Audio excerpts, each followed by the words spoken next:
Hey YouTube, it's been about a year since my last video. I was just checking my YouTube channel information and looking back at the videos that I made, and I thought it's probably time for an update. I have been trying to make some videos actually. There's been several times where I sat down and got my notes ready, but I just could not follow through with without becoming a crying mess. So I needed to take some time away from making videos. I still was very active on YouTube in watching other people's videos and hearing other people's stories, which was really, really helpful. Again, all of this is super therapeutic for me, which is why I started to make videos in the first place. So I still continued watching videos, and I found a lot of really good channels that I still keep up with that helped me out quite a bit. But I wasn't quite ready to get back out there and make another video without having a full-on panic attack and becoming a crying mess. So I took some time off.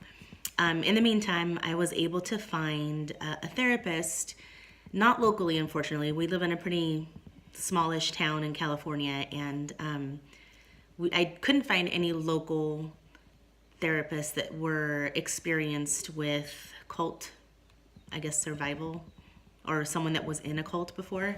So no luck there. But my fiance, who saw me in like dire straits, was able to find on the internet California-based therapists, and a lot of them did either phone, not consultations, but like phone sessions and video sessions. So I found one in like the San Francisco area, and I reached out to her. And I canceled on the first session. I canceled because I panicked. I have not had the best luck with therapists because they're not familiar with what it's like to grow up in a cult. I feel like I have to explain, first of all, what it's like, and then I have to gauge to see if I kind of click with the therapist. And the first couple ones that I went to, I didn't really click that well. There was nothing really particularly wrong with them. I just didn't feel a sort of connection that I was hoping for. So after like 3 times of having to retell my story and relive like the raw emotions of it, I was almost ready to throw in the towel and just, F it. I'm done. I'll just, figure out another way to deal with it. But there was a moment where I was struggling quite a bit. Thankfully, nothing crazy. I wasn't suicidal. I didn't have as many panic attacks as I first had when I woke up, but I was struggling quite a bit. I do keep in touch with my brothers, and even though both of them aren't involved with the religion anymore, they're not apostates. So my parents still talk to them. So whenever I would get together with my brothers, and I would either hear stories, of, times that I hung out with mom and dad, or if I would see pictures on social media, it would kind of like trigger me into this kind of like downward spiral of like, what's the difference? None of us are doing anything about the truth. And I was ballsy enough to tell you why I didn't want to do it instead of hiding behind, other reasons. Or I guess I shouldn't say ballsy enough because I can't really blame my brothers. They were probably on the smarter side of holding in their feelings so that they wouldn't force my parents to kind of draw the line in the sand and have to decide. But then again, they've never really been pushed for answers as much as I have. They've always kind of lived their lives, and my parents kind of just, let them do their thing. Whereas I would live my life and I would get direct questions as to what am I doing? Why am I doing this? Criticism, stuff like, mostly from my mom. My dad, not so much. My mom's the one that's always been a little harder on me. But being put in that position where I had to basically either lie or just come clean, I'm not the kind of person that tends to lie, or I don't like living a double life. So I came, clean and tried to, in the most respectful way, the most gentlest way, explain why I no longer wanted to be a part of the religion. And also remain, let them see that I'm still the same person. I'm still their daughter. I still have the same, overall personality traits. I'm just slightly different now, and I'm okay with that. But they're not okay with that. And so seeing that my parents were not okay with me, but they were okay with my brothers, was extremely difficult for me to cope with. So yeah, that was really rough. But again, thankfully, my fiance did find a therapist, and I canceled my first session. But then I realized that I needed to deal with it because all this internalizing and hoping that it would go away eventually, even though I knew better, I was hoping it would work, and it didn't. It just got in the way of other things. So I think November was when our first session was supposed to be, and then I canceled, and then seriously, I want to say 3 weeks ago was when I actually finally had my session with her. And she was great. She was super understanding. She also came from some type of occult background. And so I didn't have to go into a lot of detail as to what it's like to be in a cult because she already knew what it was like.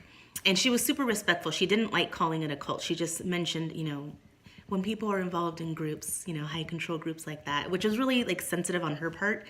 And then the more we talked and the more she could sense that I was totally fine calling it a cult because that's what it is, then she was a little more, okay, let's call it what it is. Let's lay the cards out on the table. And now let's talk about how you're dealing outside of it.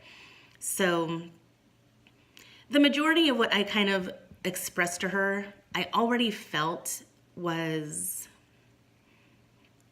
not like, what's the word I'm thinking of?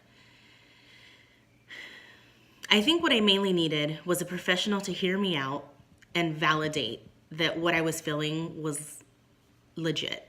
That I had the right to feel the way that I felt.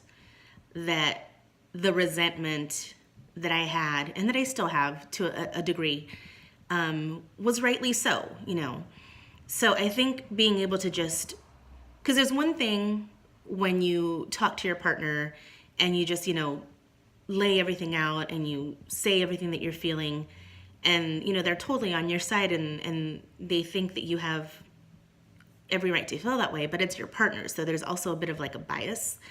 So I felt like I needed someone that was neutral that could say, all right, this part that you're feeling here, yes, that makes total sense. But this part over here, you need to rethink that because you also have to think about this, this, and this. So it was really cool to be able to lay out, like just kind of spew everything out and have her just be like, yeah, no, that's exactly what you should be feeling. And it makes total sense because of this, this, and this. So I didn't cry as much as I thought I was going to because, again, with the other sessions, I was just a crying mess, just explaining what it was like, almost to the point where I couldn't get any words out, which was frustrating. I've always had issues with communication because of my mom. We've never had the best relationship when it comes to communication. And I mean, that's kind of not really her fault either. A lot of it has to do with her upbringing as well, so I can't blame her completely. But being in that kind of black and white mentality that the cult, provides, it doesn't really create a space for parents to think outside the box and to try to be better parents, if that makes sense. With religions and groups like the Jehovah's Witnesses, everything's very black and white. And there's, a book on family happiness, and there's a book for young people, and it's just basically instructions. And supposedly, if you follow all these instructions and read all these scriptures and feel the way that these books tell you you're supposed to feel about those instructions, you'll be happy. Simple, right? Totally not the way things work. So I think my parents were, in a way, kind of relieved or hopeful that a group like this that has such clear answers on how to deal with certain things, and that would, promise happiness and a good outcome, I think they were very hopeful that that's all they needed to do. And so when their kids, not just me, but when all of their kids ended up with different issues that they didn't know how to tackle, they kind of, I think they kind of left it in Jehovah's hands and hoped that we would eventually find the right scripture or the right Watchtower article to help us with our issues. They did what they could. And I appreciate a lot of what they did. But, there were definitely moments where they were lacking.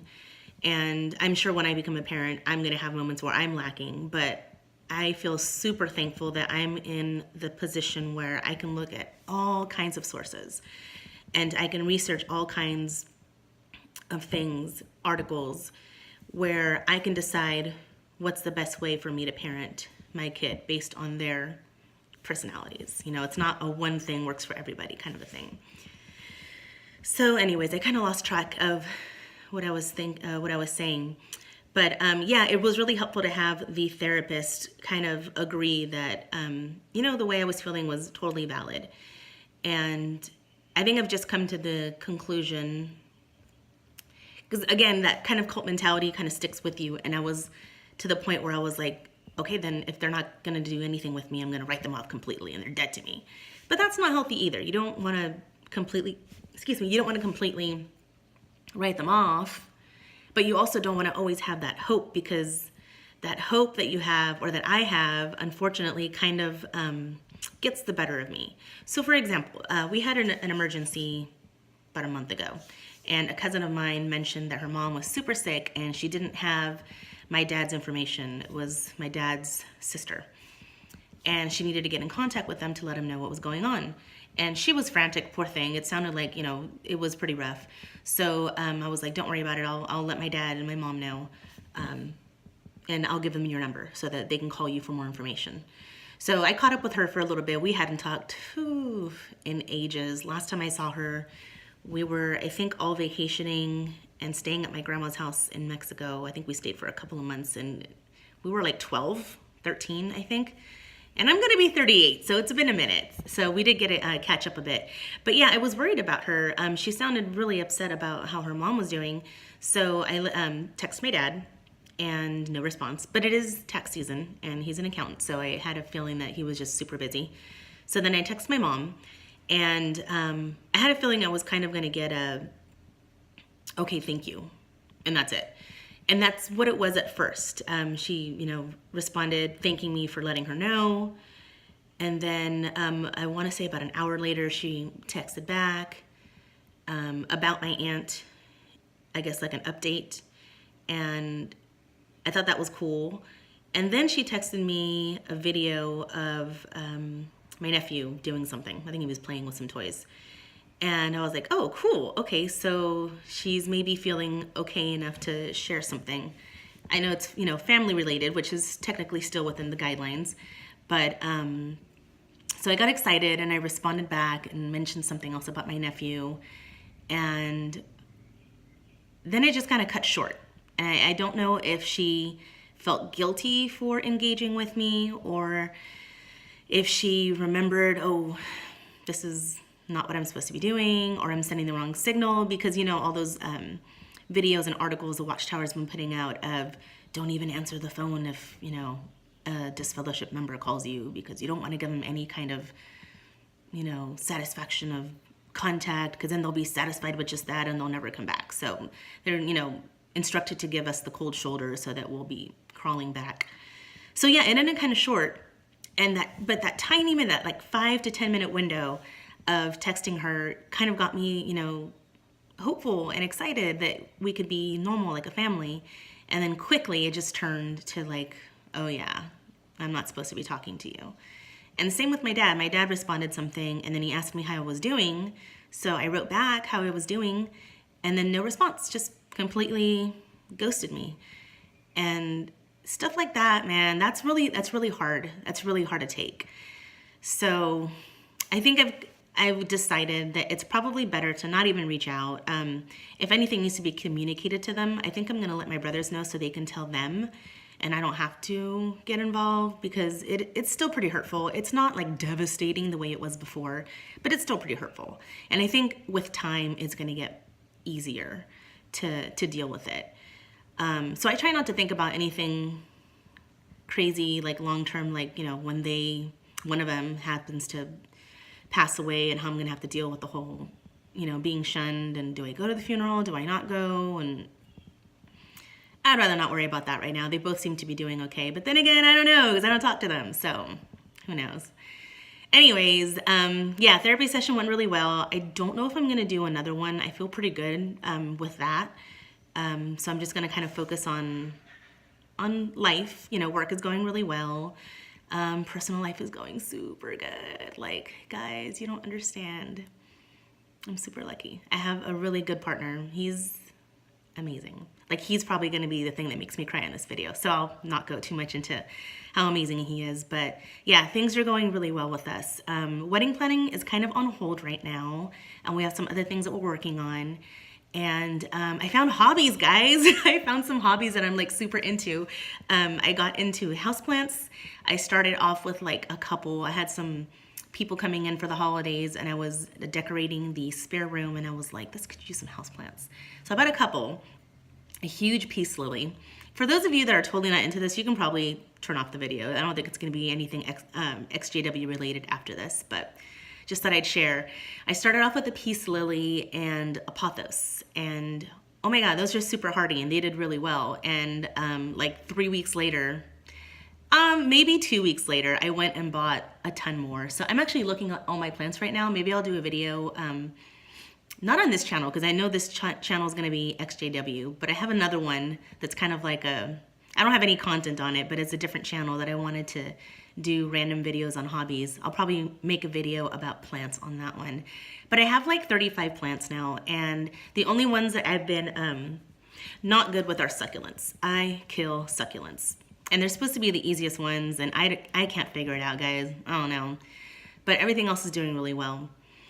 But yeah, other than that, life is good, work is good, mental health is good. I can make videos.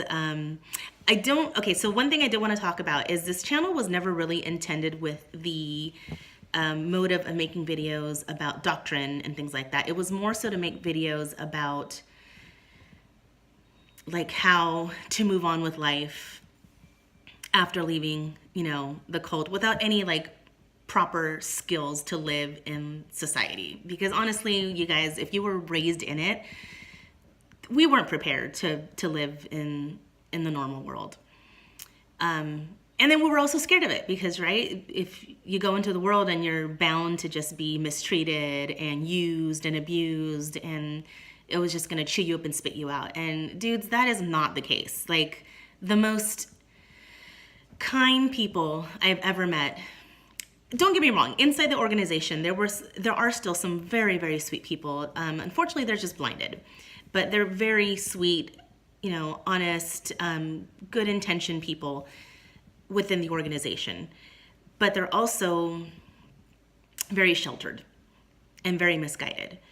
And out in the world, you meet well-rounded people who have been through some shit, who have seen a lot of things, who have navigated through all kinds of life events and have survived. And one thing I've always hated is any assembly where they would have people, you know, they would interview people on how Jehovah has blessed them and how they were able to get through obstacle A, B, or C because of Jehovah's love and because of, you know, X amount of kingdom things. And it always made it seem like if it wasn't for Jehovah, they would have never been able to conquer sickness or loss of a job or some kind of emotional mental health issue that they were dealing with. People do it all the time, guys. Out in the world, people go through shit all the time and they survive and they become stronger people. And they become stronger people because they realize that they were able to overcome it. They were strong enough to be able to face those situations and do what they needed to do and survive. Whereas in the religion and the cult, if you lose your job, but then like some brother swoops in and gives you some part-time job cleaning houses, you know, Jehovah's blessing, yay, I could have never done it without him. You probably could have, but you're just giving all this, I hate saying it, but all this like unnecessary praise to something that really didn't have that much to do with how you came out of it. And I never understood why they would always thank Jehovah for all these things, but whenever bad things would happen, you know, you don't dare blame Jehovah for anything. You only thank him for the good things, but you don't blame him for anything bad. And that just never made any sense to me. I never understood it. And especially if we weren't supposed to believe in like fate. Why were there brothers and sisters, including my mom, that would, you know, say, oh, if Jehovah permits, like, wouldn't that mean fate then? Isn't that what fate means? Like, if he permits it because he wants it to happen, then if he wants it to happen, then what choice do we have in it happening? I don't know, maybe I never quite understood that reasoning, but the point is, this channel, I hope to make other videos to show you that you are stronger than you think. A lot of us leave the cult, we come out into the world and we're like, holy crap, how do I person? How do I live? How do I navigate? I don't know how to make friends. That was my problem. Like, I'm pretty sociable when it comes to certain situations, but like making friends and keeping them, not so much, that sounds bad. Not that keeping them was a problem. It's actively engaging with people to become friends. Because I could like run into someone and have a great conversation and, you know, jive with them really well. We could even exchange information, like find each other on social media. But when it came down to like, hey, let's hang out again, I was very reluctant to hang out with other people again. I don't know, there was something that kind of held me back. And it could be the years of like, we're not supposed to talk to like non-witness people. You know, I think I went out with some work friends years ago, and I think it was one of my first times going out with worldly people, and I'm still friends with them now. And a couple of the girls were like, yeah, I remember you were weird, like you were very like looking around almost as if someone was looking for you. And that's kind of the mentality you grow up with. You're afraid that someone's going to see you hanging out with worldly people, and then they're going to tell the elders on you, and then you'll have to explain yourself, like, was it really necessary? Was it work related? Was it just a social event? Did you stumble someone? So when you come out into the world and you have to figure things out, you still have a little bit of that programming in you that has you on guard all the time. But the key is figuring out when you're able to let your guard down. Sorry, just fixing the camera. When it's a good time to let your guard down and when to still leave it up, because the world, just like anything else, has good and bad people. The organization has good and bad people. Our own culture has people that, you know, we can jive with, and then other people that we're a little bit more weary of. It's just people in general. That's just the way things are.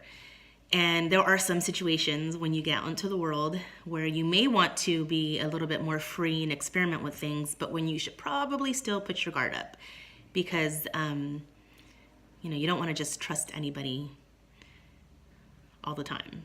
You still have to figure out when is a good time to kind of be cautious. And then when you can be safe and kind of put that caution to the side and then start to figure things out for yourself as to who you are and what you want to do, things you want to experiment with, hobbies you want to try, all kinds of stuff. So, all right, that's enough rambling. This is going to be close to 25 minutes. So I just really wanted to make a quick video about how things are going, and things are going good, guys. Things are going really good.